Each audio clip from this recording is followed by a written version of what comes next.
Hello everyone, this is Silky Khanna.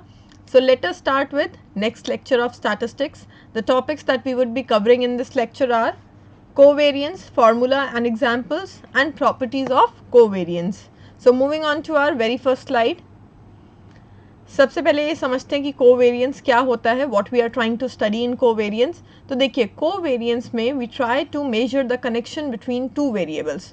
जो दो variables हैं, ठीक है, उनके बीच में क्या रिलेशन है, वो सेम डायरेक्शन में मूव कर रहे हैं या अपोजिट डायरेक्शन में मूव कर रहे हैं, इस चीज़ को हम कोवेरियंस में स्टडी करने की कोशिश करते हैं. Let's for example national income है हमारे देश की और साथ ही साथ हमारे देश का कंजम्पशन एक्सपेंडिचर है. तो क्या नेशनल इनकम इंक्रीज होने पर कंजम्पशन एक्सपेंडिचर भी इंक्रीज हो रहा है?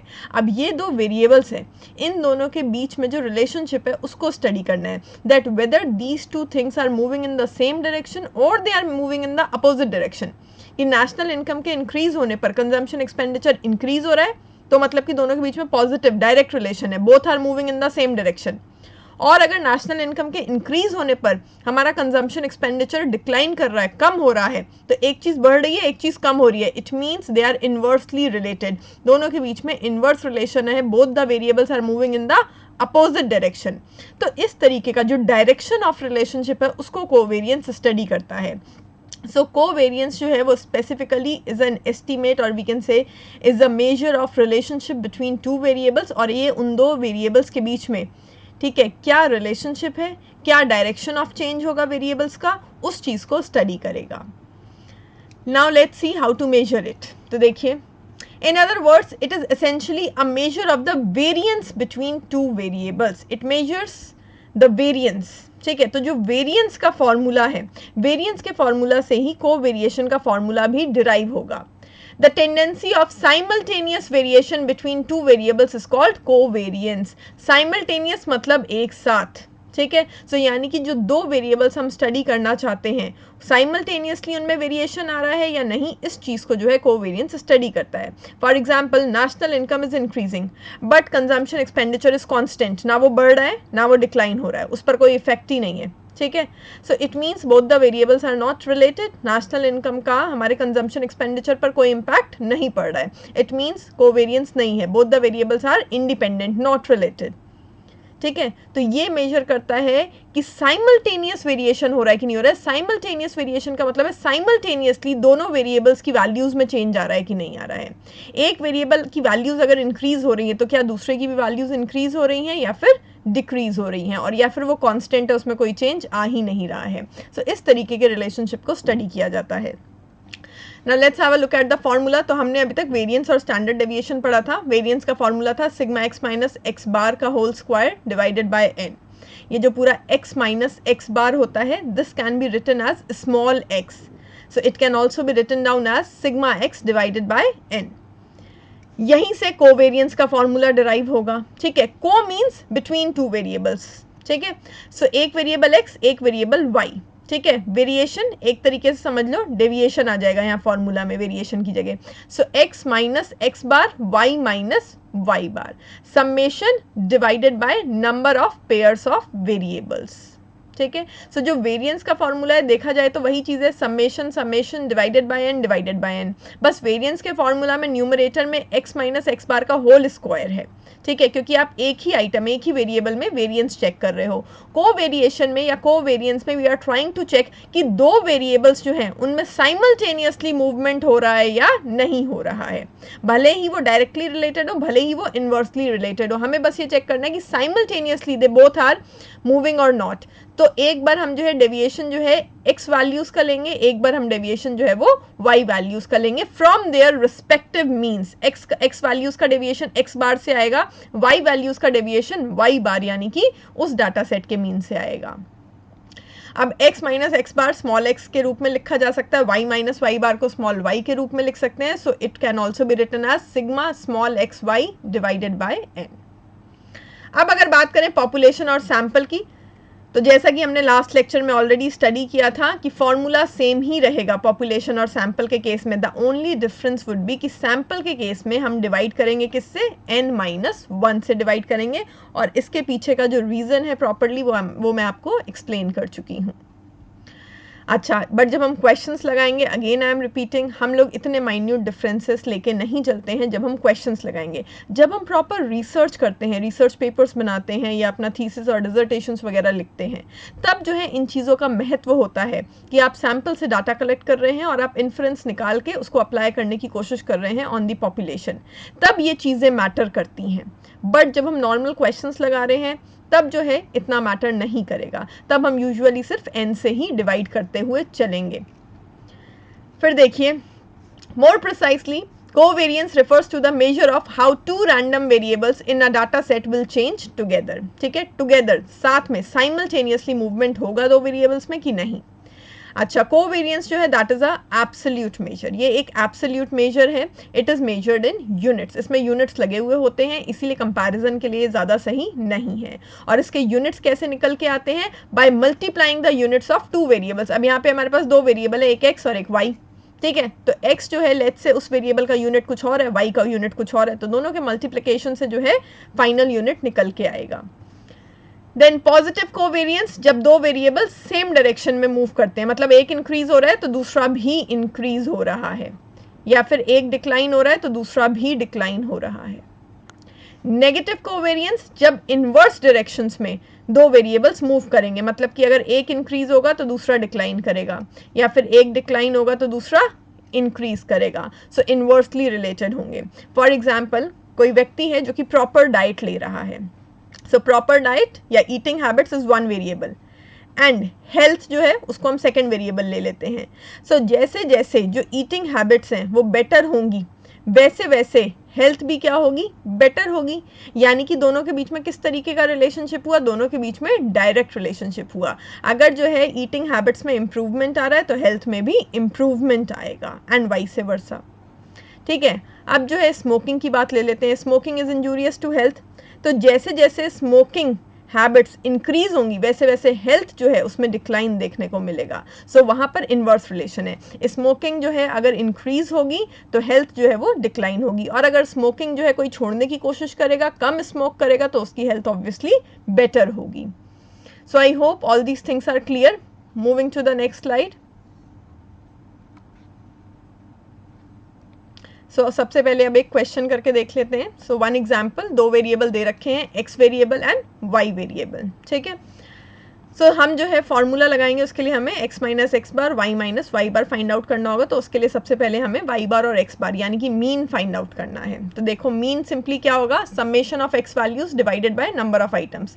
13 plus 15 plus 17 plus 18 plus 19, this divided by number of items, that is 5, so this would be equal to 16.4।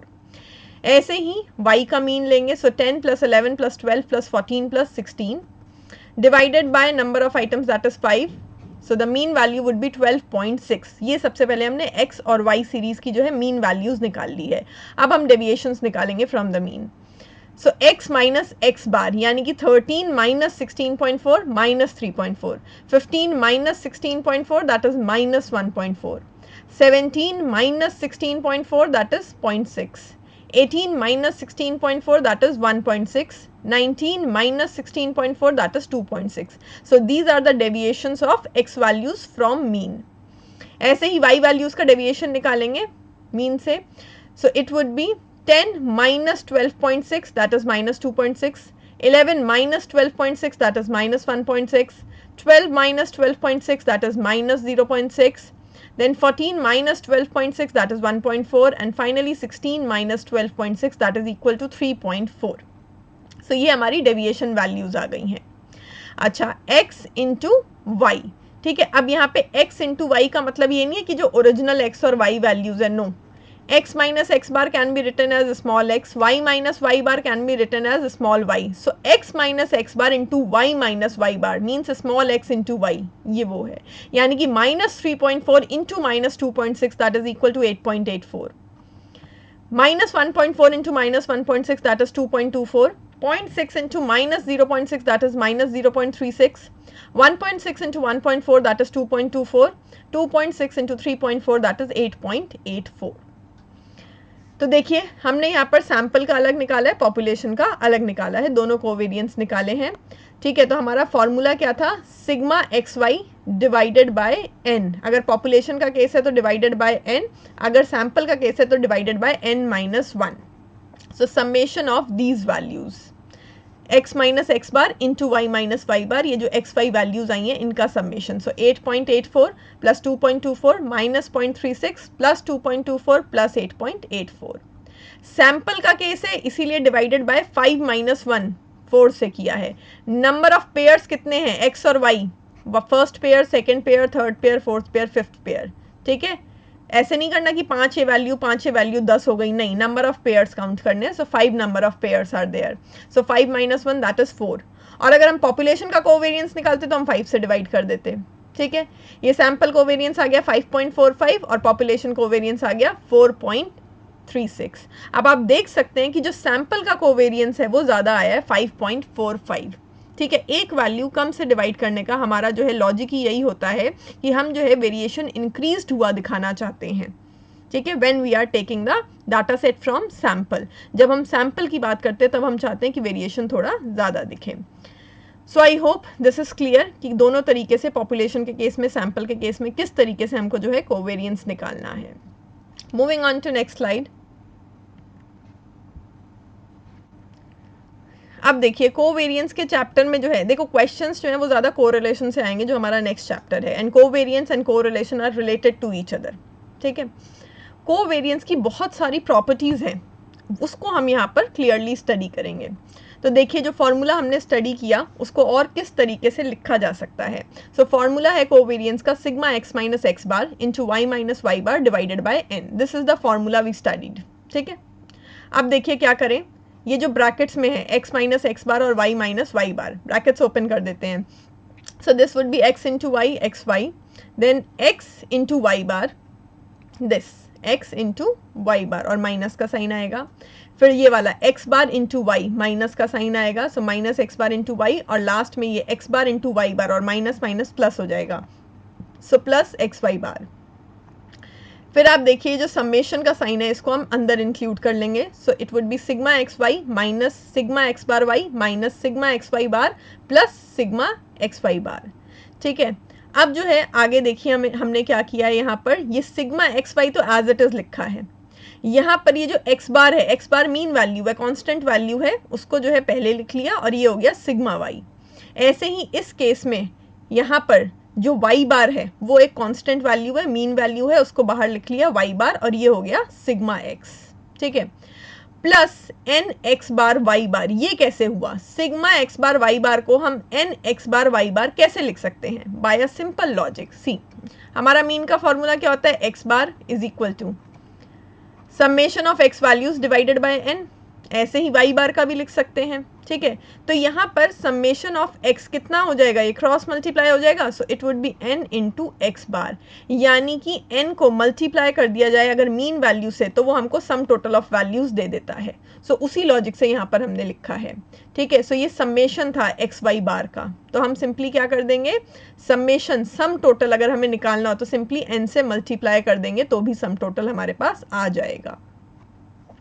फिर देखिए sigma x y as it is copy किया, यहाँ पर एक्स बार सिग्मा वाई था, सिग्मा वाई मतलब summation of sum total of y values, तो again sum total को क्या लिख सकते हैं, एन इंटू वाई बार।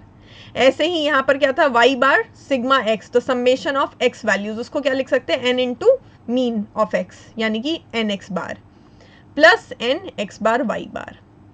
अब आप देख सकते हैं यहाँ पर ये तीनों वैल्यूज सेम हो गई है, n x bar y bar, ये भी n x bar y bar और ये भी n x bar y bar.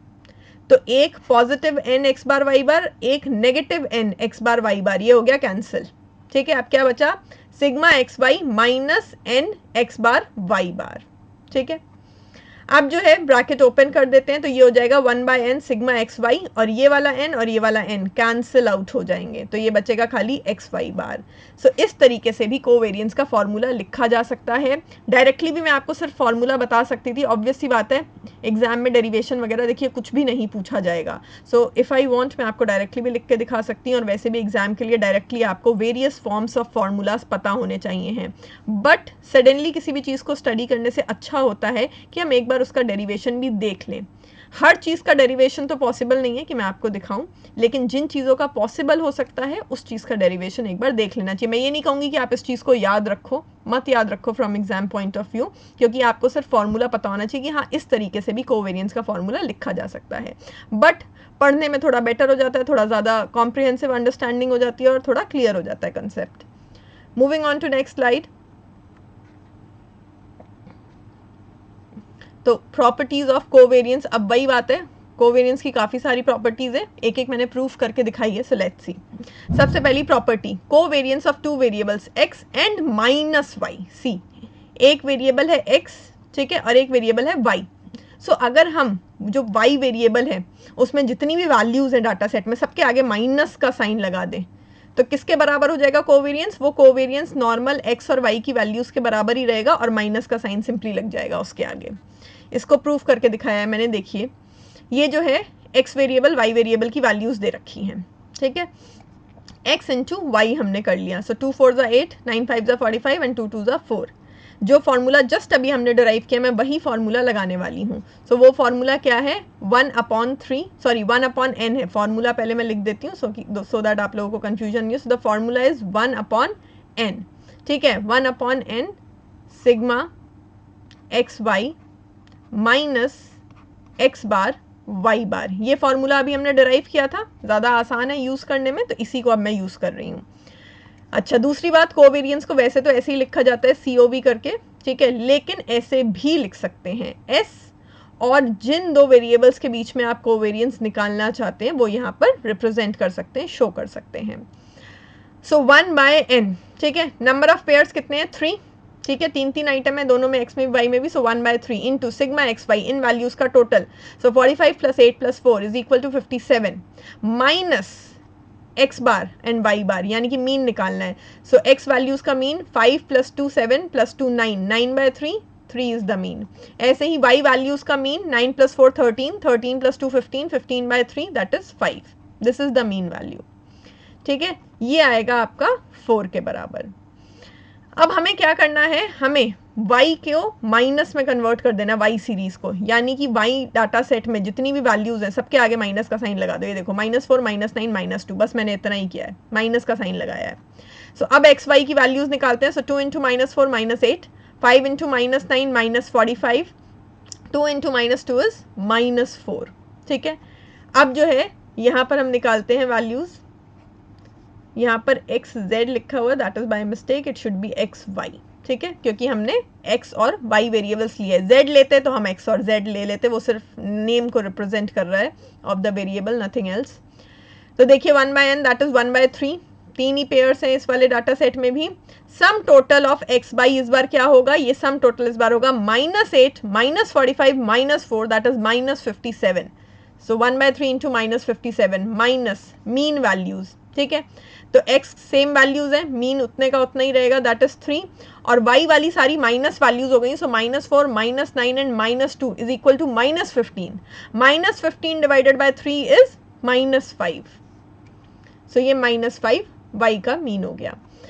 So ये जो है सॉल्व करेंगे, ये आया हमारा -4। तो आप देख सकते हैं कि वैल्यू सेम आई है, ठीक है, 4 की 4 ही वैल्यू रही है, केवल आगे माइनस का साइन लग गया है।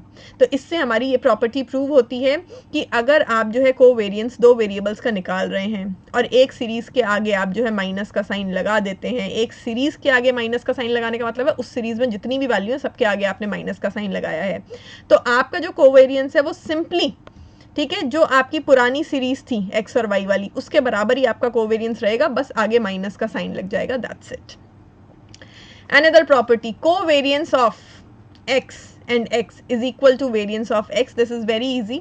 Covariance का फॉर्मूला क्या होता है? सिग्मा x माइनस एक्स बार। अगर x y होता तो हम y माइनस वाई बार लिखते थे, ठीक है। अगर यहाँ पे x और y होता, covariance of two variables x and y, तो हम लिखते sigma x minus x bar y minus Y bar. But यहाँ पे दोनों ही वेरिएबल x और x हैं, ठीक है, तो हम ऐसे लिख सकते हैं x minus x bar x minus x bar divided by n। ये क्या हो जाएगा? Is equal to sigma x minus x bar का whole square divided by n। और ये किसका फॉर्मूला होता है? ये वेरिएंस का फॉर्मूला होता है, यानी कि covariance of similar series is equal to variance of that series. Next, covariance of x and y is equal to covariance of y and x। बहुत आसान है ये भी प्रॉपर्टी। x और y का वेरिएंस कोवेरिएंस का फॉर्मूला हम क्या लिख सकते हैं, sigma x minus x bar into Y minus Y bar divided by n। ऐसे ही y x के केस में हम क्या लिख सकते हैं, sigma y minus Y bar into x minus x bar divided by n। Both the formulas are same ही वैल्यूज निकल के आएंगी। सो इट डजेंट मैटर कि आप x का y के साथ रिलेशन निकाल रहे हैं या y का x के साथ रिलेशन निकाल रहे हैं, it is one and the same thing. लेकिन एक और चीज़ यहाँ पे समझने वाली है, कोवेरिएंस में हम सिर्फ और सिर्फ इतना स्टडी करते हैं कि दो वेरिएबल्स साथ में चेंज हो रहे हैं या नहीं, साथ में उनमें वेरिएशन आ रहा है या नहीं। इसका मतलब ये नहीं है कि वो दोनों वेरिएबल्स जो हैं एक दूसरे का कॉज एंड इफेक्ट है। Cause and effect relationship is a different thing, जिसको रिग्रेशन वाले चैप्टर में पढ़ेंगे। कोवेरिएंस हम पढ़ रहे हैं, इसके आगे हम कोरिलेशन पढ़ेंगे। कोवेरिएंस और कोरिलेशन में हम सिर्फ और सिर्फ दो वेरिएबल्स के मूवमेंट को स्टडी करते हैं कि वो साथ में मूव कर रहे हैं या नहीं कर रहे हैं। लेकिन अगर वो साथ में मूव कर भी रहे हैं तो इसका मतलब ये नहीं होता कि कॉज एंड इफेक्ट रिलेशनशिप है। फॉर एग्जाम्पल, बाहर बारिश हो रही है, ठीक है, मैं रूम में बैठ के जो चाय पकौड़े खा रही हूँ, अब मेरे फ्रेंड्स बैठे हुए जोक मार रहे हैं, मैं हंस रही हूँ, मेरे हंसने की स्पीड तेज़ होती जा रही है, बाहर बारिश की स्पीड तेज़ हो रही है, ठीक है। एक वेरिएबल बारिश की स्पीड, एक वेरिएबल मेरी हंसी, ठीक है।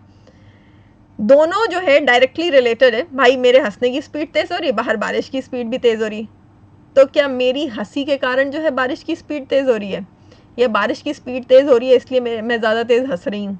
क्या कॉज एंड इफेक्ट रिलेशनशिप है इन दो वेरिएबल्स में? नो, इन दोनों वेरिएबल्स में किसी भी प्रकार का कोई कॉज एंड इफेक्ट रिलेशनशिप नहीं है। लेकिन फिर भी अगर आप उस पर्टिकुलर लेट से आधा घंटे के लिए ये केस चला, तो उस आधे घंटे में अगर आप ऑब्जर्वेशंस लेंगे, वैल्यूज नोट डाउन करेंगे, तो आपका कोवेरिएंस निकल के आ जाएगा। ये शो हो जाएगा कि हाँ, दोनों वेरिएबल्स जो हैं वो पॉजिटिवली रिलेटेड थे, साथ में मूव कर रहे थे। एक तरफ बारिश की स्पीड तेज़ हो रही थी, एक तरफ मेरी हंसी की स्पीड तेज़ हो रही थी, ठीक है। सो आई होप मैंने जानबूझ के एक बिल्कुल ऐसा एग्जाम्पल दिया जिससे आप समझ सके कि कॉज एंड इफेक्ट रिलेशनशिप बहुत बड़ी चीज़ होती है। खाली कोवेरिएंस शो करके that does not mean that you are showing cause and effect relationship between two variables। दो सीरीज के बीच में अगर कोवेरिएंस की वैल्यू निकल के आ रही है, इसका मतलब ये नहीं कि एक वेरिएबल दूसरे का कॉज है, नहीं। इसका सिर्फ इतना मतलब होता है कि हाँ, उनमें जो चेंजेस आ रहे हैं वो साइमल्टेनियस चेंजेस आ रहे हैं। अगर जो है प्लस का साइन आ रहा है कोवेरिएंस के आगे, तो मतलब डायरेक्ट रिलेशनशिप है, एक वेरिएबल इंक्रीज हो रहा है तो दूसरा भी इंक्रीज हो रहा है, एंड वाइस वर्सा। और अगर माइनस का साइन आ रहा है कोवेरिएंस के आगे, तो उसका सिर्फ इतना मतलब होता है कि दोनों वेरिएबल्स इनवर्सली रिलेटेड है, एक की वैल्यू बढ़ रही है तो दूसरे की वैल्यू कम हो रही है, लेकिन इसका मतलब ये नहीं है कि वो दोनों एक दूसरे का कॉज एंड इफेक्ट है। एक और एग्जाम्पल देती हूँ मैं आपको, मोदी जी एंड राहुल गांधी, ठीक है। मोदी जी की पॉपुलैरिटी बढ़ रही है, राहुल गांधी की पॉपुलैरिटी कम हो रही है, ठीक है। इनवर्स रिलेशन, भाई एक की पॉपुलैरिटी बढ़ रही है, एक की कम हो रही है। अब कोवेरिएंस निकालोगे, कोवेरिएंस निकल आएगा, ठीक है। एक की पॉपुलैरिटी बढ़ रही है, एक की पॉपुलैरिटी कम हो रही है, इनवर्स रिलेशनशिप निकल आएगा। माइनस के साइन के साथ कोवेरिएंस की वैल्यू आ सकती है, लेकिन इसका मतलब क्या ये है कि राहुल गांधी की पॉपुलैरिटी कम हो रही है इसलिए मोदी जी की जो है पॉपुलैरिटी बढ़ रही है? बिल्कुल भी नहीं। मोदी जी की पॉपुलैरिटी बढ़ रही है because of the work of BJP. जो भी जो है वो लोग काम कर रहे हैं कंट्री के लिए, उसकी वजह से उनकी पॉपुलैरिटी बढ़ रही है, and may be because he is a good leader, इस वजह से। तो कहने का मतलब और समझाने का मतलब सिर्फ इतना है कि दो वेरिएबल्स साथ में चेंज हो सकते हैं, लेकिन दैट डज नॉट मीन कि उनके बीच में कॉज एंड इफेक्ट रिलेशनशिप ही होगा। यहाँ पे वेरिएबल भले आप जो है राहुल गांधी की पॉपुलैरिटी और मोदी जी की पॉपुलैरिटी ले लें, but there is a third variable which you have not considered, and that third variable is the leadership skills of Modi ji. उनके जो लीडरशिप स्किल्स हैं एक्चुअल में, उसकी वजह से जो है उनकी पॉपुलैरिटी इंक्रीज हो रही है। सो जब हम लीडरशिप स्किल्स और मोदी जी की पॉपुलैरिटी के बीच में जो है कोवेरिएंस निकालेंगे, तब हम एक बार को बोल पाएंगे हाँ, कॉज एंड इफेक्ट रिलेशनशिप है। तो याद रखिएगा, कोवेरिएंस में, कोरिलेशन में, हर केस में आप ये नहीं कह सकते कि कॉज एंड इफेक्ट रिलेशनशिप है, ठीक है। अनदर थिंग, जब हम कोवेरिएंस निकालते हैं ना, तो वैल्यू इतना मैटर नहीं करती है। फॉर एग्जाम्पल, यहाँ पे आया 4, यहाँ पे आया -4, वैल्यू इतना मैटर नहीं करती, साइन मैटर्स। कोवेरिएंस को यूज में लिया जाता है सिर्फ और सिर्फ, ठीक है, डायरेक्शन ऑफ रिलेशनशिप पता लगाने के लिए, कि भाई डायरेक्ट रिलेशनशिप है, दो चीजें साथ में चेंज हो रही हैं सेम डायरेक्शन में, या इनवर्स डायरेक्शन में चेंज हो रही है, माइनस का साइन। ये जो वैल्यूज हैं इससे इतना कोई फर्क नहीं पड़ता, वो इसलिए क्योंकि ये एब्सोल्यूट मेजर है, ठीक है। और एब्सोल्यूट मेजर में अगर आप एक तरफ x वेरिएबल एक तरफ y वेरिएबल ले रहे हो, x अपने यूनिट्स के साथ आ रहा है, y अपने यूनिट्स के साथ आ रहा है, तो इसीलिए ऐसे केसेस में आपके पास जो फाइनल नंबर निकल के आएगा, दैट में नॉट बी अप्रोप्रिएट टू जज द स्ट्रेंथ ऑफ रिलेशनशिप, कि भाई रिलेशनशिप जो है वो किस एक्सटेंट तक है दो वेरिएबल्स के बीच में, उस चीज़ का पता तो आप इन नंबर से लगा सकते हैं, ठीक है। बट ये जो नंबर्स हैं ये वैल्यू नहीं रखते हैं कोवेरियंस में, ये सिर्फ और सिर्फ साइन के लिए जो है इस्तेमाल किया जाता है ज़्यादातर। कोवेरियंस टेस्ट हमेशा साइन के हिसाब से लगाया जाता है कि साइन क्या आ रहा है, हमें ये पता लगाना है कि डायरेक्शन ऑफ रिलेशनशिप क्या है।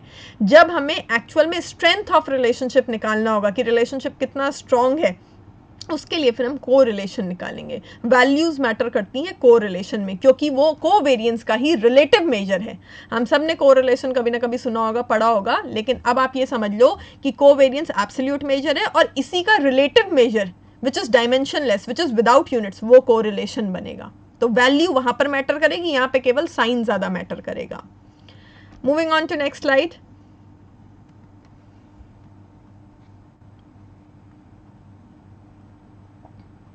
So another property of covariance which is related to change of scale now, ठीक है। अब आप देखिए यहाँ पे सिंपली क्या लिखा हुआ है, covariance of x and y, लेकिन x से पहले एक कांस्टेंट लगा हुआ है a is a constant number, ठीक है। तो ये किसके बराबर होगा, it is equal to covariance of x and y। ये जो कांस्टेंट है इसको आप बाहर लगा देंगे, सिंपली कोवेरियंस की वैल्यू को इससे मल्टीप्लाई कर देंगे। एग्जाम्पल से ये चीज़ आपको समझ में आएगी। देखिए यहाँ पे हाइट दे रखी है मीटर्स में और वेट दे रखा है केजीस में, ठीक है। अब मैंने क्या किया है, यहाँ पर सिर्फ और सिर्फ हाइट को कन्वर्ट किया है मीटर से सेंटीमीटर में, मैंने मल्टीप्लाई किया है, ठीक है। 1 metre is equal to 100 centimetre, तो मैंने इंटू 100 कर दिया। 1.60 into 100 160, 1.64 into 100 164, 1.71 into 100 171। So what I have done is मैंने इंटू 100 किया है, यानी कि मैंने क्या किया है, स्केल जो है वो चेंज किया है, स्केल ऑफ मेजरमेंट मैंने चेंज कर दिया है। बाकी वेट जो है वो सेम है। अब हम क्या करेंगे, दोनों केसेस में कोवेरियंस निकाल के देख लेते हैं क्या आता है, ठीक है। So S x y of this first example, ठीक है। सो हम वही वाला फॉर्मूला लगाएंगे, मैं लिख देती हूँ सो दैट आसानी हो आप लोगों को।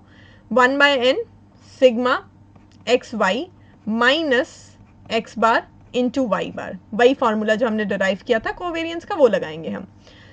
सो 3 पेयर्स है, सो 1/3, ठीक है। Sigma x y sum total of these values x और वाई के मल्टीप्लीकेशन से जो आई है दैट इज इक्वल टू 280.88, ये फर्स्ट वाली टेबल का निकाल रहे हैं हम लोग, minus x bar into y bar, ठीक है। So x bar into y bar, so ये 1.60 plus 1.64 plus 1.71 that is equal to 4.95, ठीक है, डिवाइडेड बाय 3, ये आ जाएगा मीन ऑफ एक्स। और मीन ऑफ y निकालना है तो 53 plus 57 plus 60 that is 170 divided by 3। इसको सॉल्व करेंगे, ये आया 0.126। इसी तरीके से हम सारी टेबल्स के लिए निकालेंगे। सो सेकंड टेबल जिसमें हमने स्केल ऑफ मेजरमेंट चेंज किया है उसके लिए अगर निकालें तो 1/n, वही 3 पेयर्स हैं, सो 1/3, ठीक है। इस बार जो सम टोटल आएगा एक्स वाई का वो आ रहा है 28088, ठीक है, minus again x bar into y bar, ठीक है, यानी कि एक्स वैल्यूज का total divided by 3, y values का total divided by 3, so 170/3 into 495/3। So covariance निकल के आया 12.66। तो आप क्लियरली देख सकते हैं कि ये जो पुराना वाला कोवेरियंस था इसको अगर मैं 100 से मल्टीप्लाई कर देती हूँ तो ये नया कोवेरियंस आ जाएगा 12.66। तो सबसे पहली चीज, covariance is not independent of change of scale, covariance is affected by change of scale. Covariance के ऊपर स्केल चेंज करने का प्रभाव पड़ता है, और कितना प्रभाव पड़ता है, आप सारी वैल्यूज को जिस नंबर से मल्टीप्लाई कर रहे हैं या डिवाइड कर रहे हैं, आप अपने पुराने कोवेरियंस को भी उसी नंबर से मल्टीप्लाई या डिवाइड कर दीजिए तो नया कोवेरियंस आ जाएगा नई सीरीज का। इसी चीज को बस टेक्निकली या कह लीजिए फंक्शनल रिलेशनशिप शो करना हो तो हम इस तरीके से लिख सकते हैं। ये x वेरिएबल है, x वेरिएबल की सारी वैल्यूज को मैंने एक कांस्टेंट नंबर 100 से मल्टीप्लाई किया था, तो ये क्या हो गया, ax हो गया। तो ये देखिए ax, y वैल्यूज वहीं की वही है।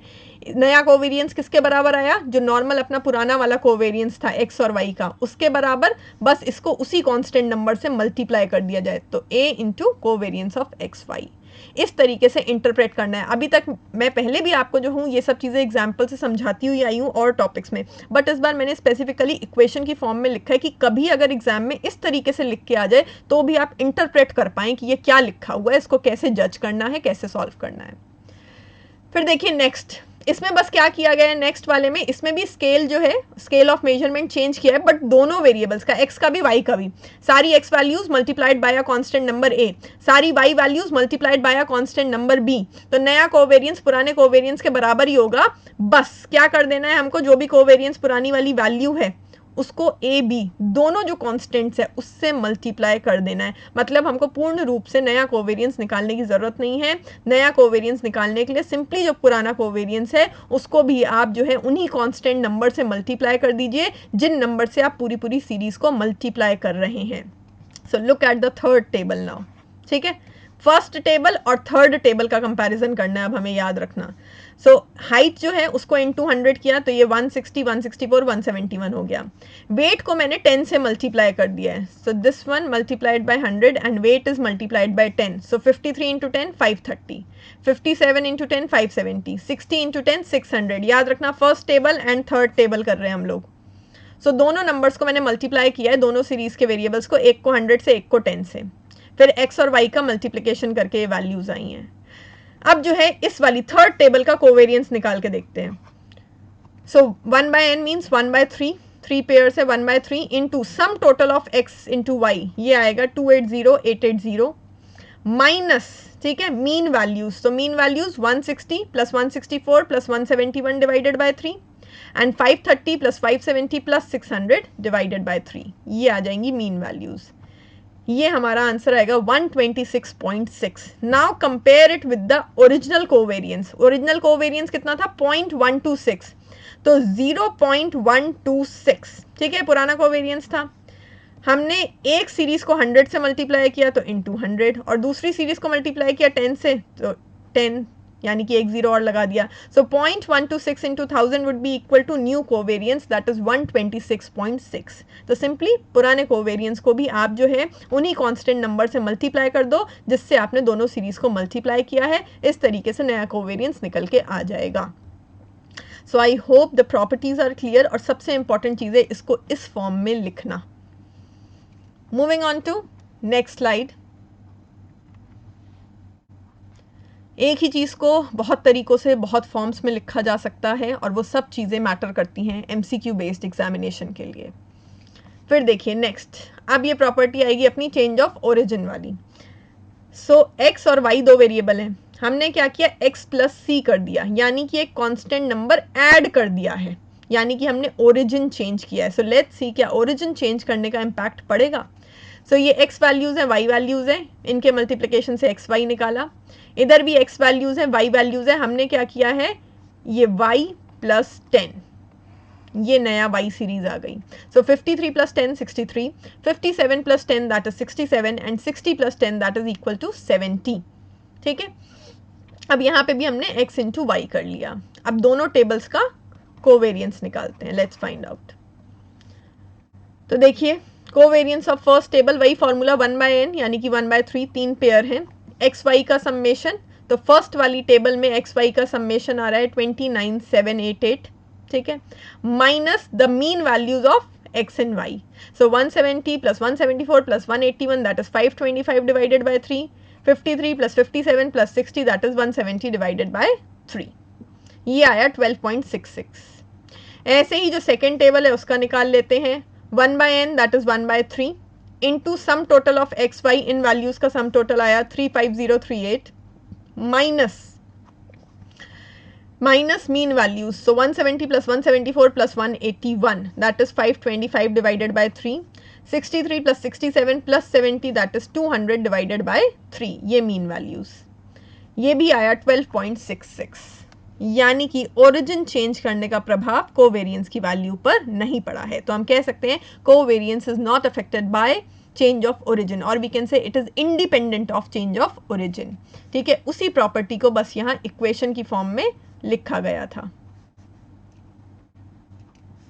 सो covariance of x plus C y is equal to covariance of x y. अगर आप एक कांस्टेंट नंबर सीरीज में ऐड भी कर देते हैं पूरी सीरीज में, तो भी आपका नया कोवेरियंस पुराने कोवेरियंस के एग्जैक्टली बराबर ही रहेगा। Next one, covariance of x plus y and z is equal to covariance of xz plus covariance of yz. Don't get confused between these two properties. ये ऊपर वाली में c मतलब है आपने एक कांस्टेंट नंबर ऐड किया है, ठीक है, सब में 10 ऐड किया था y सीरीज में. यहाँ पर x प्लस वाई का मतलब है आप पूरी एक सीरीज जो है वो ऐड कर रहे हो, x सीरीज में y सीरीज को ऐड कर रहे हो, और सीरीज में सारे नंबर सेम नहीं होंगे, कांस्टेंट नहीं होंगे. सो आपके पास let's say 3 series were there, x z and y, ठीक है. आपको जो है कोवेरियंस निकालना है x प्लस वाई सीरीज बनानी है और z सीरीज के साथ उसका कोवेरियंस निकालना है. So x plus y, 2 plus 4 6, 5 plus 3 8, 2 plus 5 7, ये आपकी x प्लस वाई सीरीज है. आपको कोवेरियंस निकालना है इस x प्लस वाई सीरीज का और इस z सीरीज का. आपको इन दोनों का जो है कोवेरियंस निकालना है. So x plus y into z. So 4 into 6 24, 9 into 8 72 and 2 into 7 that is 14. Sorry, ये बीच वाला I guess मैंने wrong बोल दिया था, या दोबारा बोल देती हूँ इसीलिए. So 9 into 8 it was 72, then 2 into 7 14. ठीक है. अब सबसे पहले इसी का निकाल लेते हैं. Covariance of x plus y series with z series 1 by n, that is 1 by 3 into sum total of these values x plus y into z values, that is equal to 110 minus the mean values. ठीक है. So z series 9 plus 4 13, 13 plus 2 15, 15 divided by 3 5 आ गया इसका mean. और x plus y series का mean कितना आएगा, 8 और 6 14, 14 और 7 21, 21 divided by 3 that is 7, ये इसका मीन आ गया. ये अपनी mean value I not mean, covariance value 1.66. अब जो है individual means individual not mean, individual covariance निकालते हैं x एंड z सीरीज का and y and z series का. सो x series with z series निकालेंगे एक बारी y एंड z सीरीज का निकालेंगे. सो x इंटू z, 2 4 जा 8, 9 5 जा 45, 2 2 जा 4. ऐसे ही y और z का मल्टीप्लिकेशन 4 4 जा 16, 9 3 जा 27 एंड 2 5 जा 10. ठीक है. सो x सीरीज का z सीरीज के साथ अगर हम कोवेरियंस निकालें तो 1 by 3 into sum total of x and z values. So 45 plus 4 49, 49 and 8 57. So 1 by 3 into 57 minus the mean values. So x distribution 2 5 2, that is 5 plus 4 9, 9 by 3 is the mean. और z series में 9 4 13 to 15, 15 by 3 that is 5 is the mean. ये covariance की value आ गई 4. ऐसे ही y और z series का mean covariance निकालेंगे. सो 1 by n that is 1 by 3 into 16 plus 27 plus 10 that is equal to 53 minus the mean values. So z वाले की mean value 9 4 13 to 15, 15 divided by 3 that is 5, और y वाले की mean value 4 plus 3 7, 7 plus 5 12, 12 divided by 3 that is 4. ये covariance आया -2.33. अब देखते हैं इक्वेशन क्या कह रही है.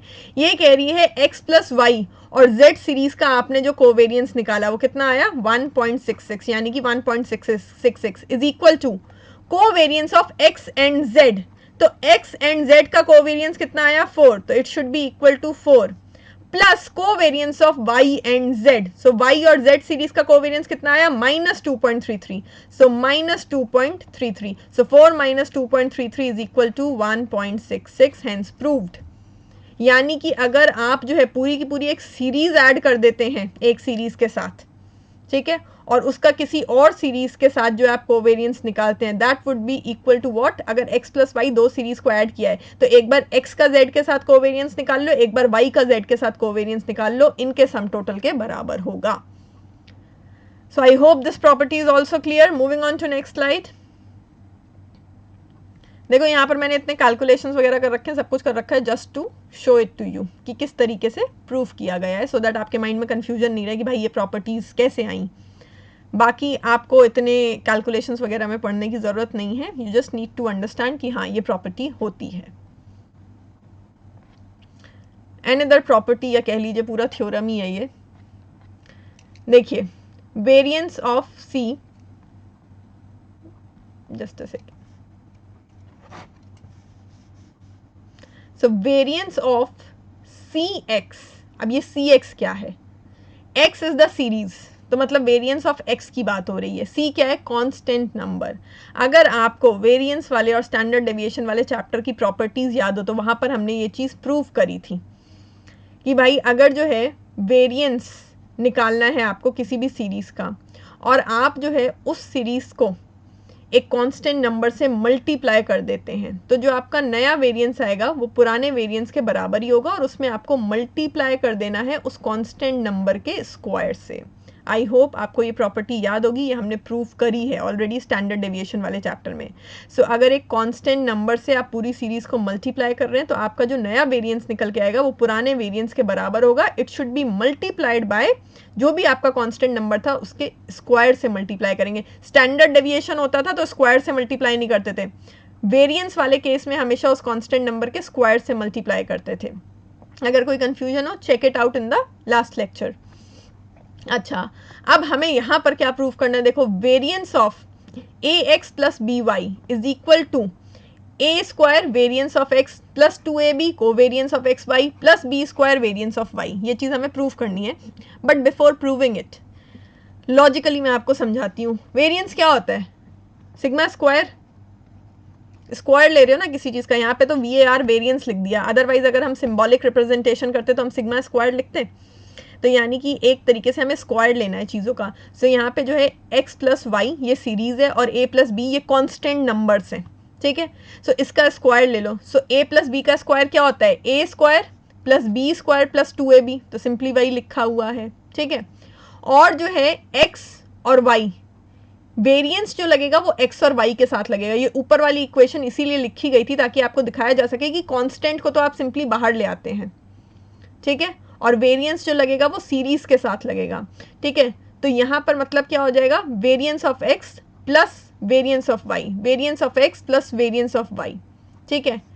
2ab ऑलरेडी लग चुका है। फिर जब हम x और y दोनों के वेरिएशन की बात करेंगे तो वो क्या होता है? दो सीरीज के वेरिएशन को जब आप एक साथ चेक करते हैं तो वो क्या बन जाता है? कोवेरिएंस बन जाता है। इसीलिए यहाँ पर covariance of x and y लिखा जाएगा। दोबारा से मैं रिपीट कर रही हूँ, तो कांस्टेंट नंबर है, a प्लस बी का स्क्वायर का फॉर्मूला लगा दो, a square plus B square plus 2ab, ठीक है। और आप जो है वेरिएंस निकाल रहे हैं x प्लस वाई का, ठीक है। So variance of x plus variance of y plus अब आप x और y दोनों का साथ में वेरिएशन निकालेंगे, ठीक है, तो वो क्या हो जाएगा? Covariance of x y. जो a प्लस बी का होल स्क्वायर वाला फॉर्मूला है एक तरीके से उसी से ये चीज़ जो है लॉजिकली निकल के आएगी, बट हम इसको चलो प्रूफ भी कर देते हैं अगर इस तरीके से नहीं समझ आई हो तो। सो ये है variance of ax plus b y जो कि हमको निकालना है, ठीक है। इसको हम ऐसे लिख सकते हैं, covariance of ax plus b y and ax plus b y. ऐसे कैसे लिख सकते हैं? ये चीज़ भी एक प्रॉपर्टी में मैंने आपको दिखाई हुई है भाई। हम ऐसे लिख सकते हैं, कोवेरिएंस ऑफ, ये प्रॉपर्टी याद करो अभी आपके सामने पहले प्रूफ करी थी, covariance of x and x is equal to variance of x, simple, ठीक है। सो उसी वाले केस का यही प्रॉपर्टी लेके हमने जो है इस केस पर अप्लाई करा है, ठीक है। तो यहाँ पे लिखा हुआ वेरिएंस ऑफ x, तो हमारे लिए है ये है variance of ax plus b y. So this can be equal to covariance of repeated series, मतलब x दो बार आ जाएगा। So covariance of ax plus b y, ax plus b y. फिर देखिए अब क्या करना है, ये एक हो गया, ये एक हो गया, इसको पूरे को ले लो ऐसे ब्रैकेट में। अब दिस ax एक बार इस पूरे ax प्लस बी वाई से मल्टीप्लाई होगा। वी आर मल्टीप्लाइंग नॉर्मली जैसे मल्टीप्लाई करते हैं ब्रैकेट ओपन करके। So ax into this whole bracket ax plus b y, ठीक है, प्लस कोवेरिएंस ये जो बी वाई है, ठीक है, ये सेकेंड वाला नंबर। So b y multiplied by this whole bracket ax plus b y. फिर देखिए और ज़्यादा जो है सिंप्लीफाई कर देते हैं, तो ये क्या हो जाएगा? ax एक बार ये ऐसे ब्रैकेट में, तो ax इंटू ax हो जाएगा एक बार, फिर ये ax इंटू बी वाई हो जाएगा एक बार। कोवेरिएंस सबके आगे लगाते जाइए बिकॉज कोवेरिएंस ओवरऑल ब्रैकेट के आगे लगा हुआ था। फिर यहाँ पे ये एक ब्रैकेट हो गया, तो b y into ax, b y into ax, और ये b y into b y हो जाएगा। So we are simplifying, normally जैसे मल्टीप्लिकेशन करते हैं ब्रैकेट्स ओपन करके हम वही कर रहे हैं बस अभी तक। अब आप देखो यहाँ पर हम क्या लिख सकते हैं, a और a दो बार कांस्टेंट आया है तो a स्क्वायर आ गया बाहर, क्या बचा? Covariance of x and x। ऐसे ही यहाँ पर a और b, इसीलिए आपको ये प्रॉपर्टी पढ़ाई थी कि कांस्टेंट अगर साथ में लगा हुआ हो सीरीज के तो सिंपली वो कांस्टेंट जो है बाहर आ जाता है। सो a एंड b अच्छा, इसको जो है अभी बाहर नहीं ला, उसको ऐसे देखो, covariance of ax and by, और ये भी है covariance of ax and by, तो एक ही टर्म दो बार रिपीट हो रहा है, तो इसीलिए ये हो जाएगा ट्वाइस, यानी कि 2। a और b जो कांस्टेंट है वो बाहर आ जाएगा, और ये बचेगा covariance of x and y। फिर यहाँ पे देखिए b और b, तो b स्क्वायर बाहर आ जाएगा, ये बचा covariance of y and y। अब देखिए covariance of x and x क्या होता है, वेरियंस ऑफ x, ठीक है, और ऐसे ही covariance of y and y क्या होता है, variance of y। So hence proved this is equal to a square variance of x plus 2ab covariance of x and y plus b square variance of y. I hope it is clear. Moving on to next slide. Sums and differences of independent variables. सबसे पहली चीज तो समझिए independent variables क्या हैं, which are not dependent on each other, ठीक है, जिनका एक दूसरे से कोई लेना देना नहीं है। वेरिएंस की बात करने से पहले हम जो है मीन की बात करेंगे यहाँ पर। तो देखिए, the mean of a sum is the sum of the means, मतलब क्या है, टेबल से समझो, ये आपको एक सीरीज दे रखी है, दूसरी सीरीज दे रखी है, दोनों का इंडिविजुअल मीन निकाल लिया हमने, फर्स्ट सीरीज का 8 आया, सेकेंड सीरीज का 5 आया, ठीक है। अब आपको क्या करना है, ऐड कर दो, दोनों सीरीज को ऐड कर दो, ठीक है। द मीन ऑफ अ सम, हम क्या कर रहे हैं, मीन निकालेंगे किसका, सम का, दोनों सीरीज को सम अप कर दो। सो 4 + 2 6, 7 + 4 11, देन 9 + 6 15 एंड 12 + 8 दैट इज 20। तो ये जो है क्या आ गया, समेशन ऑफ द सीरीज आ गया। इसका मीन निकाला, कितना आया, 13 के बराबर, ठीक है। तो ये 13 किसके बराबर है, जो इन सीरीज का इंडिविजुअल मीन था 8 और 5, उसी के तो एडिशन के बराबर है, 8 + 5 = 13। यानी कि अगर आप दो सीरीज को ऐड करते हो, ठीक है, और फाइनल जो सीरीज डिराइव होती है उसका मीन निकालते हो, तो वो पुरानी दोनों इंडिविजुअल सीरीज के मीन के एडिशन के बराबर ही होगा। So the mean of a sum is the sum of the means, जो इंडिविजुअल सम्स थे उन्हीं के, सॉरी, जो इंडिविजुअल सीरीज थी उसी के जो मीन वैल्यूज हैं उनके सम टोटल के बराबर होगा नई सीरीज का मीन। ऐसे ही डिफरेंस के केस में, सो ले लेते हैं डायरेक्टली एग्जांपल ले लेते हैं, a - b कर देते हैं। सो 4 - 2 2, 7 - 4 that is 3, 9 - 6 that is 3 and 12 - 8 that is 4, ठीक है। तो ये डिफरेंस वाली सीरीज आ गई है। अब इसका मीन वैल्यू निकाली तो ये आई 3। तो ये जो डिफरेंस वाली सीरीज थी, इसका जो मीन निकाला वो पुरानी जो दोनों सीरीज थी उनके जो इंडिविजुअल मीन थे उनके डिफरेंस के बराबर ही है। 8 - 5 कर दो तो भी 3 आएगा, ठीक है। यानी कि the mean of a difference series, ये जो डिफरेंस वाली सीरीज आई है इसका जो मीन निकल के आएगा वो जो पुरानी दोनों सीरीज थी उनके जो इंडिविजुअल मीन्स थे उनके डिफरेंस के बराबर होगा। The mean of a difference is the difference of the means. इसको इस तरीके से लिखा जाता है इन प्रॉपर्टीज को। तो ये तो थी मीन के केस में। मीन के केस में इसलिए प्रूव करिए 4 नंबर लेके क्योंकि ये काफ़ी आसान है, आपको इजीली समझ में आ सके। अब यही चीज़ हमको अप्लाई करनी है कोवेरियंस वाले केस में। सो लेट्स सी क्या होता है। Moving on to next slide. अब ये जो वेरियंस के केस में प्रॉपर्टी है ये है the variance of a sum is the sum of the variance, ठीक है। जैसे मीन के केस में था कि भाई दो सीरीज को अगर हम ऐड कर देते हैं तो उसका जो फाइनल मीन निकल के आता है वो पुरानी दोनों इंडिविजुअल सीरीज का जो मीन होता है उसके एडिशन के बराबर होता है। वही सेम चीज़ वेरियंस के केस में भी अप्लाई हो रही है, लेकिन डिफरेंस के केस में कुछ अलग है। The variance of a difference is the sum of the variance. Mean के केस में था the mean of the difference is the difference of the means. यानी कि जब हम जो है डिफरेंस वाली सीरीज निकालते हैं तो उसका जो फाइनल मीन आता है वो पुरानी दोनों इंडिविजुअल सीरीज का जो मीन होता है उसके डिफरेंस से आता है। बट यहाँ पे ऐसा नहीं है, यहाँ पे जो डिफरेंस होगा, डिफरेंस वाली जो सीरीज बनेगी उसका जो वेरियंस आएगा, ठीक है, वो भी सम ऑफ द इंडिविजुअल वेरियंसेस के बराबर होगा। ऐसा कैसे हो सकता है, लेट्स प्रूव इट। इसको अगर हम टेक्निकली फंक्शनल इक्वेशन की फॉर्म में लिखना चाहें तो ऐसे लिख सकते हैं, वेरियंस ऑफ, चाहे आप x + y सीरीज का वेरियंस निकालो, चाहे आप x - y सीरीज का वेरियंस निकालो, that will always be equal to variance of x series plus variance of y series. Minus नहीं होगा। x - y वाली सीरीज के केस में variance of x minus variance of y नहीं होगा। दोनों केसेस में चाहे प्लस वाली सीरीज निकालो चाहे माइनस वाली निकालो प्लस ही आएगा। ऐसा क्यों होगा, इसको हम प्रूव करते हैं। सो वेरियंस को we can write it as sigma, ठीक है, और स्क्वायर लेते हैं वेरियंस के केस में। और हम किसकी बात कर रहे हैं, x + y सीरीज की। तो एक बार x + y सीरीज की बात करेंगे, एक बार डिफरेंस वाली सीरीज यानी कि x - y सीरीज की बात करेंगे। अभी मैंने पीछे जो है प्रूफ करा था कुछ, ठीक है, जो थ्योरम प्रूफ करा था उसी के बेसिस पे हम यहाँ पर ब्रैकेट ओपन करके वैल्यूज लिखेंगे। सो x प्लस वाई, ठीक है, इसका जो वेरिएंस होगा वो किसके बराबर होगा, variance of x plus variance of y, ठीक है, plus 2 covariance of x and y। कुछ याद आया? जो इससे पहले हम लोगों ने थ्योरम लगाया था, ठीक है, जो थ्योरम प्रूफ किया था, वही थ्योरम मैंने यहाँ पे अप्लाई किया है। So this is equal to variance of x plus variance of y plus twice the covariance of x and y। और यही अगर जो है हमें वेरिएंस निकालना होता है x माइनस वाई सीरीज का, तो फॉर्मूला कैसे ओपन होता, variance of x plus variance of y, but क्योंकि यहाँ पे x माइनस वाई है तो ये हो जाएगा minus 2 covariance of x plus y. अभी भी अगर कंफ्यूजन हो तो a प्लस बी स्क्वायर और a माइनस बी स्क्वायर वाली सीरीज याद कर लो, a square plus B square plus 2ab होता है, लेकिन जो a माइनस बी स्क्वायर होता है वो क्या होता है, a square plus B square minus 2ab, तभी यहाँ पर माइनस आया है कोवेरिएंस के साथ।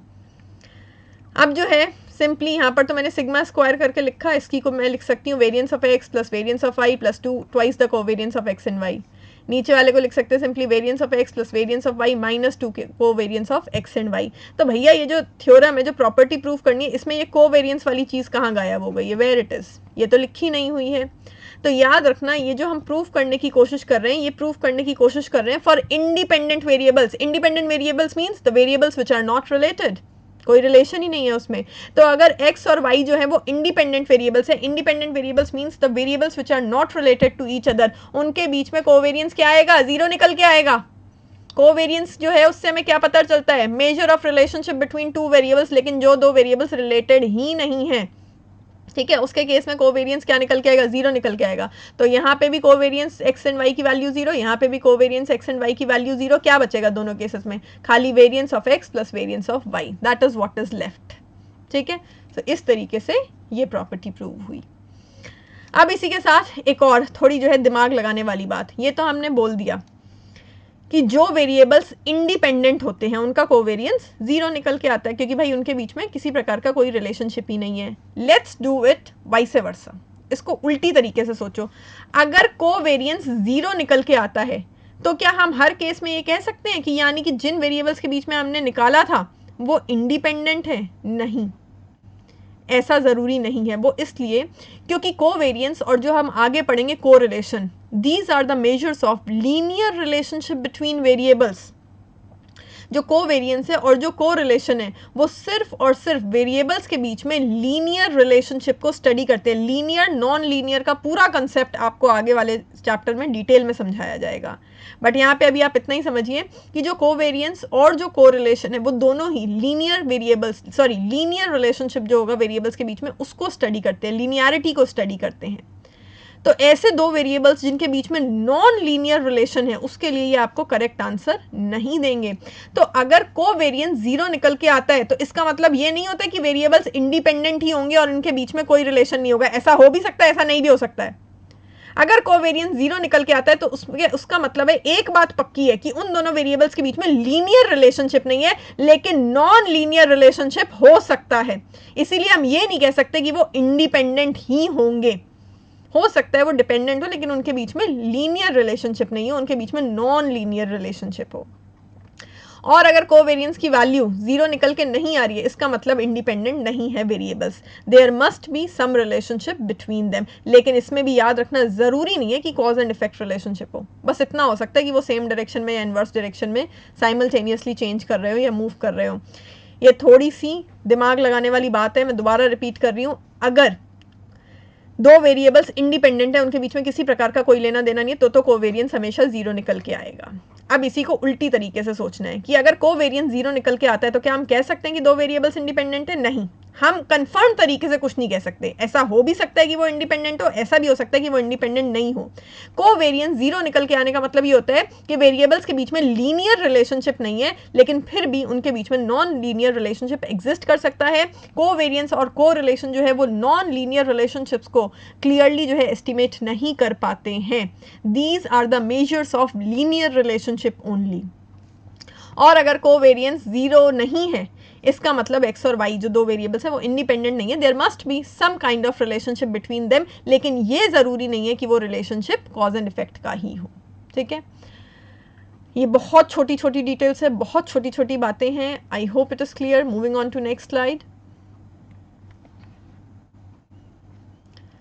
देन वन मोर प्रॉपर्टी और थ्योरम.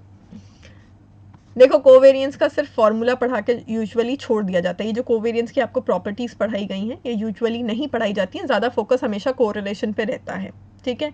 लेकिन यही वो चीज़ें हैं जहाँ से छोटे छोटे क्वेश्चंस जो हैं वो बनने के चांसेस रहते हैं और फिर यही डिफिकल्ट लगते हैं. सो कोवेरियंस का फॉर्मूला अब हम डिराइव करेंगे in terms of expected values. Now what are the expected values? देखो, एक्सपेक्टेड वैल्यूज़ क्या होती हैं मैं आपको सबसे पहले लिख के दिखाती हूँ. थ्रू अ फॉर्मूला ई से रिप्रेजेंट करते हैं इसको. और एक्सपेक्टेड वैल्यू का मतलब होता है expected values of x series, ठीक है. तो एक्स सीरीज में डाटा सेट में जो भी वैल्यूज है those multiplied by probability of their occurrence और इसका सम टोटल ले लेंगे. ये एक्सपेक्टेड वैल्यू का फॉर्मूला होता है. ये जब हम प्रोबेबिलिटी वाला चैप्टर करेंगे, एक्चुअली द प्रॉब्लम इज कि all the concepts are interlinked, ठीक है. इसीलिए थोड़ा सा आइडिया मैं पहले दे रही हूँ, बट एक्चुअल में एक्सपेक्टेड वैल्यूज़ का यूज़ आता है प्रोबेबिलिटी वाले चैप्टर में. वहाँ पे आप क्लियरली ये चीज़ पढ़ेंगे कि जब आप एक्सपेक्टेड वैल्यूज़ निकालते हैं, ठीक है, तो उसका फॉर्मूला क्या होता है. आपके पास एक्स सीरीज़ है, एक्स सीरीज़ में जितने भी नंबर ऑफ आइटम्स है एक एक करके सारी वैल्यूज़ को मल्टीप्लाई करते हैं उनकी प्रोबेबिलिटी ऑफ अक्रेंस से और फिर उसका सम टोटल लेते हैं. वो एक्सपेक्टेड वैल्यूज़ के बराबर निकल के आता है.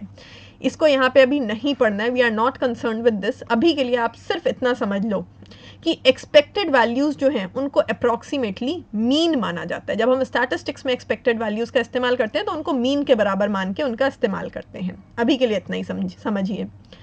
सो expected value of X plus Y is equal to expected value of X plus expected value of Y, ठीक है. यानी कि एक्स सीरीज वाई सीरीज दोनों का इंडिपेंडेंटली या इंडिविजुअली आप एक्सपेक्टेड वैल्यूज निकाल लीजिए, उसके बराबर होगा. फिर जो है एक्सपेक्टेड वैल्यू ऑफ के एक्स प्लस सी, ठीक है. अब यहाँ पर मतलब क्या है, के जो है वो एक कांस्टेंट है जिससे मल्टीप्लाई किया जा रहा है, सी एक कांस्टेंट है जिसको ऐड किया जा रहा है सीरीज में. तो इसको हम इस तरीके से लिख सकते हैं, एक्सपेक्टेड वैल्यू आएगी सीरीज के साथ एक्स के साथ.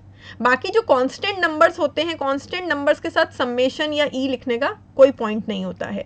सो प्लस सी बाद में लिख देंगे, कांस्टेंट नंबर बाद में ऐड कर दीजिए. और के यानी कि आप जिस कांस्टेंट से मल्टीप्लाई कर रहे हैं उसको पहले लिख दीजिए, उससे मल्टीप्लाई कर दीजिए. लेकिन जब हम प्रॉपरली फॉर्मूला के थ्रू एक्सपेक्टेड वैल्यू निकालेंगे तो वो सिर्फ इस एक्स सीरीज की निकालेंगे, फिर उसको के कांस्टेंट से मल्टीप्लाई कर देंगे और सी को अलग से ऐड कर देंगे. तो चाहो तो इसका मतलब क्या हुआ के एक्स प्लस सी लिखने का, कि चाहो तो आप उस सीरीज की सारी वैल्यूज में ये ऑपरेशन परफॉर्म करो. यानी कि एक्स सीरीज में जितनी भी वैल्यूज है उन सबको पहले के कांस्टेंट से मल्टीप्लाई करो, फिर उसमें एक नंबर सी जो है सब में ऐड करते जाओ, फिर उसका जो है एक्सपेक्टेड वैल्यू निकालो. या फिर सिंपली आप जो है एक्सपेक्टेड वैल्यू निकाल के एक्स सीरीज की उसको के से मल्टीप्लाई करके सी ऐड कर सकते हो. एक ही वैल्यू आएगी दोनों केस में. फिर देखिए, expected value of x into Y is equal to expected value of x into expected value of y होता है. बट ये उसी केस में पॉसिबल है when x is independent of y, जब x और y में किसी तरीके का कोई रिलेशनशिप नहीं हो, ठीक है. तो अगर x और y में रिलेशनशिप हो तो फिर जो है क्या होगा वो हम प्रोबेबिलिटी में स्टडी करेंगे, क्योंकि प्रोबेबिलिटी में हम इंडिविजुअल प्रोबेबिलिटीज़ भी पढ़ते हैं और हम कंडीशनल प्रोबेबिलिटीज़ भी पढ़ते हैं. इंडिपेंडेंसी और डिपेंडेंसी के टर्म्स में भी हम प्रोबेबिलिटी को स्टडी करते हैं. तो ये कंसेप्ट थोड़े उधर के हैं. So I am not bringing those concepts here right now. अभी के लिए आपको सिर्फ इतना समझना है कि एक्सपेक्टेड वैल्यू अगर x प्लस वाई सीरीज़ की निकालनी है तो सिंपली एक्स सीरीज़ और वाई सीरीज़ की निकाल के ऐड कर दो तो भी सेम नंबर मिलेगा. अगर जो है आपके कांस्टेंट से मल्टीप्लाई और सी से ऐड कर रहे हैं तो आप सिंपली एक्स सीरीज़ की एक्सपेक्टेड वैल्यू निकाल के उसको के कांस्टेंट से मल्टीप्लाई कर सकते हैं, उसमें सी कांस्टेंट ऐड कर सकते हैं तो भी आपको सेम नंबर मिलेगा.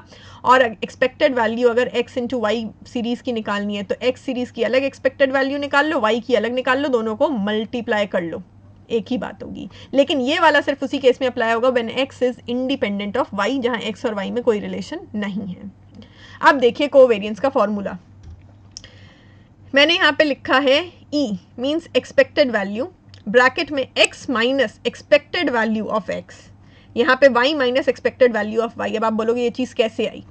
ये चीज़ ऐसे आई, हम लोगों ने कोवेरियंस का फॉर्मूला पढ़ा था सिग्मा x माइनस एक्स बार. याद रखना सिग्मा अलग है, E अलग है, इसको सिग्मा मत समझ लेना, ये E है, E is expected value. So sigma x minus x bar into Y minus Y bar and this whole divided by N. मैंने आपको क्या बोला, एक्सपेक्टेड वैल्यू को मीन की तरह मान के चलो, एक्सपेक्टेड वैल्यू आगे चल के मीन को रिप्रेजेंट करेगा। सो मीन का फॉर्मूला क्या होता है, समेशन डिवाइडेड बाय एन। किसी भी चीज का मीन निकालना क्या करते हैं, sum total of values divided by N, summation divided by N. तो ये जो पूरा समेशन डिवाइडेड बाय एन है, इस चीज को हटा दो, इसकी जगह हमने क्या लगा दिया, इसकी जगह हमने ई लिख दिया। तो ई जो है वो रिप्रेजेंट कर रहा है, ठीक है, summation values divided by N को। ऐसे ही एक्स माइनस एक्स बार, ठीक है, एक्स बार यानी कि मीन वैल्यू, अगेन मीन जो है एक्सपेक्टेड वैल्यू जो है अप्रॉक्सीमेट वैल्यूज होती हैं, एक दूसरे के लगभग बराबर होती है। तो एक्स बार की जगह भी हमने क्या लिख लिया, expected value of x. Y bar की जगह क्या लिख लिया, एक्सपेक्टेड वैल्यू ऑफ वाई। इसको मीन के बराबर ही माना जाता है, तभी ये फॉर्मूला लिखा हुआ है। सो ये E overall expected value, summation और एन का साइन हटा दिया, एक्स माइनस एक्स बार की जगह एक्सपेक्टेड वैल्यू ऑफ एक्स आ गई, और यहाँ पे वाई बार की जगह एक्सपेक्टेड वैल्यू ऑफ वाई आ गई। अब सिंपली ब्रैकेट्स ओपन करिए, देखिए मल्टीप्लिकेशन कीजिए। So x into y x y minus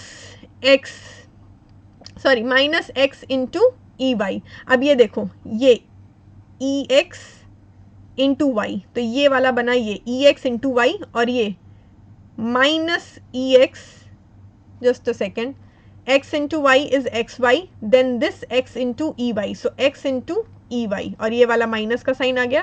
फिर ये minus E X into Y, so minus E X into Y, then this minus and minus would be converted into plus, और ये E X into E Y आ गया। फिर देखिए अब हमें क्या करना है, ये जो ब्रैकेट के बाहर एक्सपेक्टेड वैल्यू ई लगा हुआ था, इसको अंदर ले आना है, सबके आगे ई का साइन लग जाएगा। So E expected value of x y, यहाँ पे expected value of y already लिख रखा है, ठीक है, तो उसके आगे ई लगाने का कोई पॉइंट नहीं है, एक्स खाली है, तो एक्स के आगे लग जाएगा एक्सपेक्टेड वैल्यू ऑफ एक्स। ऐसे ही इस वाले केस में expected value of x already लिखा हुआ है, एक्सपेक्टेड वैल्यू ऑफ वाई हो जाएगी, ई जो है वो वाई के आगे लग जाएगा। अब यहाँ पर already expected value of x और एक्सपेक्टेड वैल्यू ऑफ वाई लिखा हुआ है, तो उसके आगे ई लगाने का कोई यूजेज नहीं है, वहां पर ई रिडंडेंट है, उसका कोई यूज नहीं है, दैट इज रिडंडेंट।